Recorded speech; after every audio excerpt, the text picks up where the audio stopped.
We often hear, this is logical, follow the science, I believe. But what does it really mean? Hi, I'm Adu and this is 4D Worldview.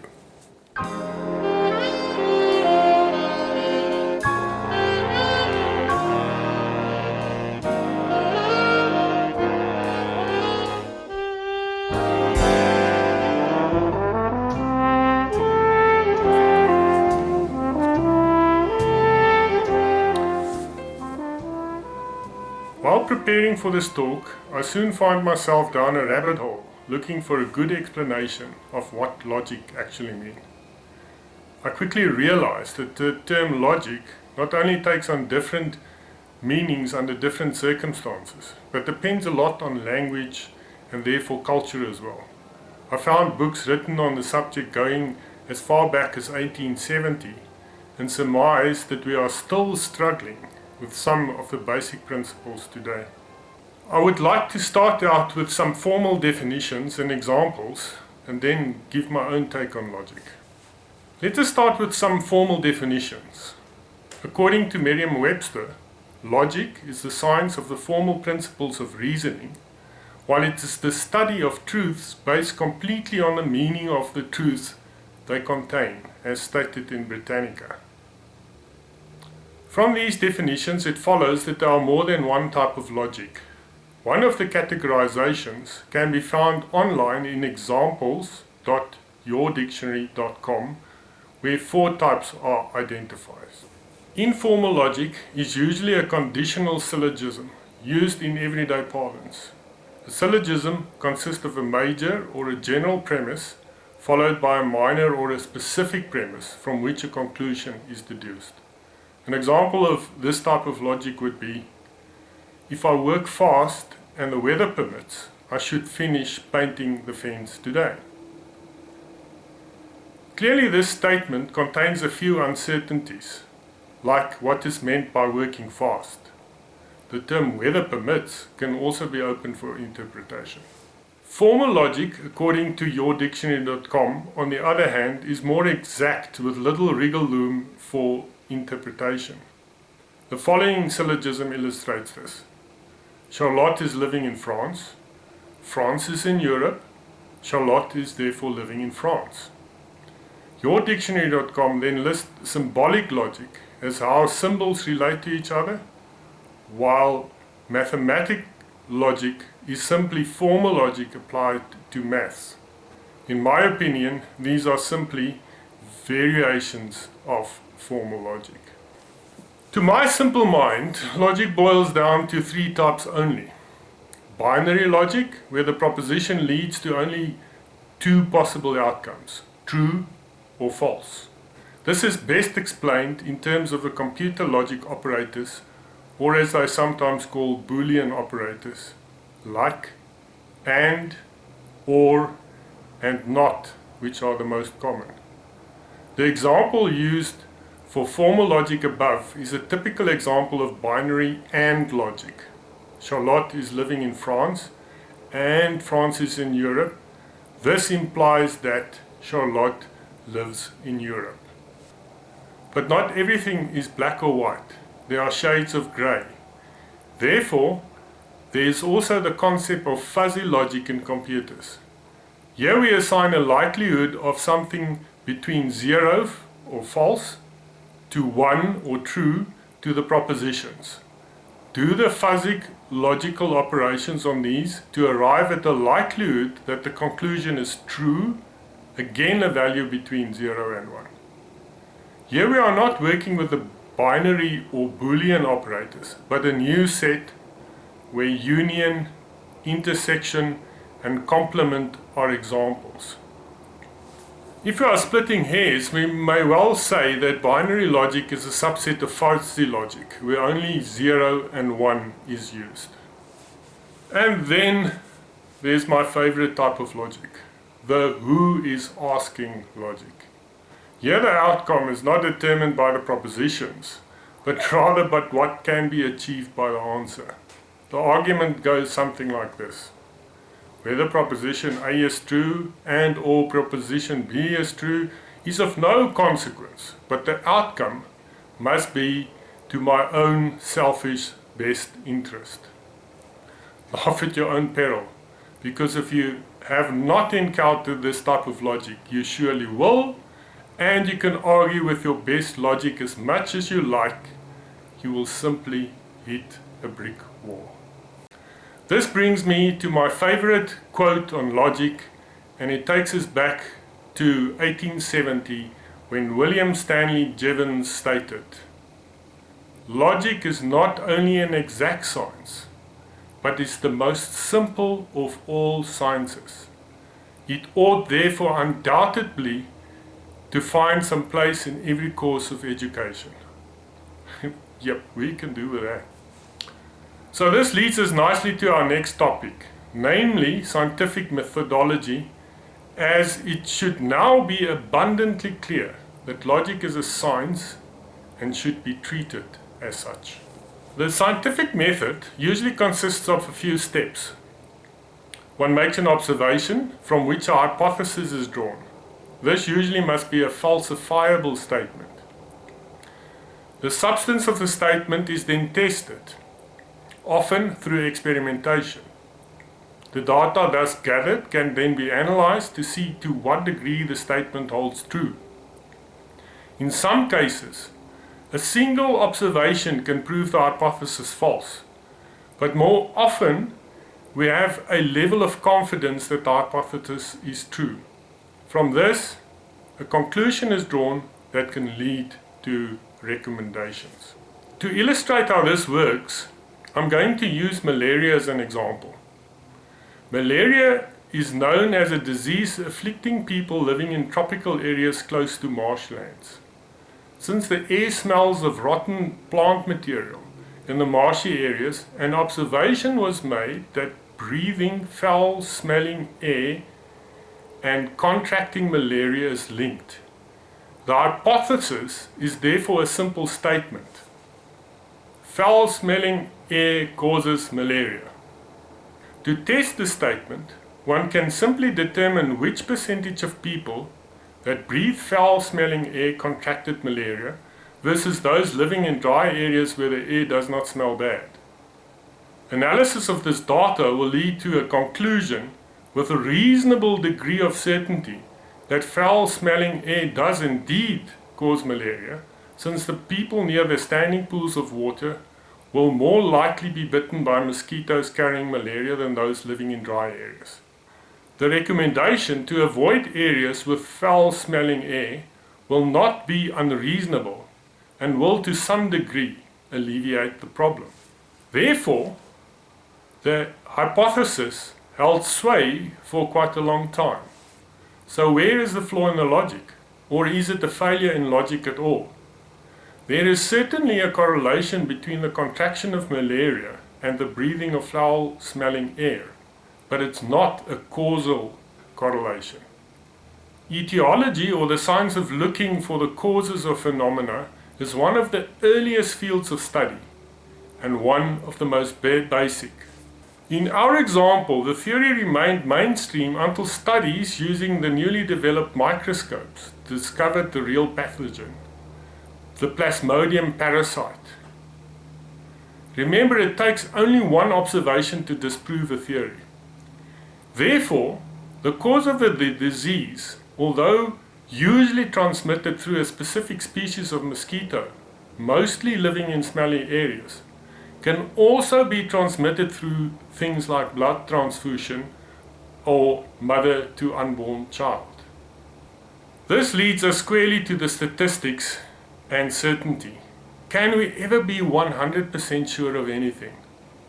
Obviously, the study of statistics cannot be dealt with in detail here, but I will try to touch on the basics. When taking a measurement in the real world, there is always an uncertainty involved in the measurements. The best way to determine how accurate the measurement is would be to repeat the measurements a number of times and to take the average as representative of the quantity being measured. One can at the same time determine how confident one could be of this answer by looking at the spread between the values. The simplest distribution of measurement is called a normal distribution, and this equation represents this type of distribution. Here, y is the probability that the value of x will occur. Mu, shown here, is the average value. Notice that when mu is equal to x, the exponent reduces to 0, and the exponential part of the equation becomes 1, which is also the maximum value it can take on. Sigma is the standard deviation of the function and determines how narrow the distribution is. The smaller the standard deviation, the tighter the values distribute around the average. This part of the equation is a normalization factor that ensures that if all the values of the probabilities are added together, or mathematically speaking, if we integrate the function from negative infinity to positive infinity, we will get a probability of 1. Since sigma, or the standard deviation, is part of the denominator, as expected, the smaller the standard deviation, the higher the chance that the measurement will be equal to the average. The best way to understand these concepts is to look at the graphical representation. The blue graph has the smallest standard deviation, while the standard deviation of the orange graph is double that of the blue, and the yellow graph again double that of orange. The black lines represent the limit of the average plus and minus 1 of the yellow standard deviations. The area under the yellow curve between the plus and minus 1 standard deviation comes to 0.682. This implies that 68.2% of the time any measurement would fall within these limits. But what does that mean practically? A simple application would be when we want to know if a measurements fall within the norms for the class. For example, if some protein concentration in a blood sample is normal.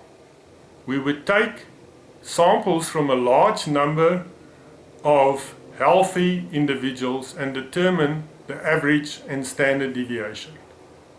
If the value of our test patient lies outside the average plus or minus 1 standard deviation, we can say with a certainty of 68.2% that the measurement is abnormal. Most people will not be satisfied with that level of accuracy. Now look at the area of the orange curve. Here the shaded areas is for plus or minus 2 standard deviations, and the probability is now 0.954. Therefore, should our test measurement lie outside the range of average plus or minus 2 standard deviations, we can say with a 95.4% confidence that the measurement is abnormal. It is common practice to use this 95% confidence interval with reporting values. The so-called error bars on graphs should extend 2 standard deviations above and below the data points. The next critical question is, how many measurements do we have to take before we can even trust our measurements? This is not a simple question, but I will attempt to illustrate the basic principles using a simple animation. Let us consider what happens to the distribution if you steadily increase the numbers of samples analyzed. First 10, then 20, 50, 100, 200, 500. It is clear that one needs quite a large number of measurements to get the full picture. Let's loop through the animation again.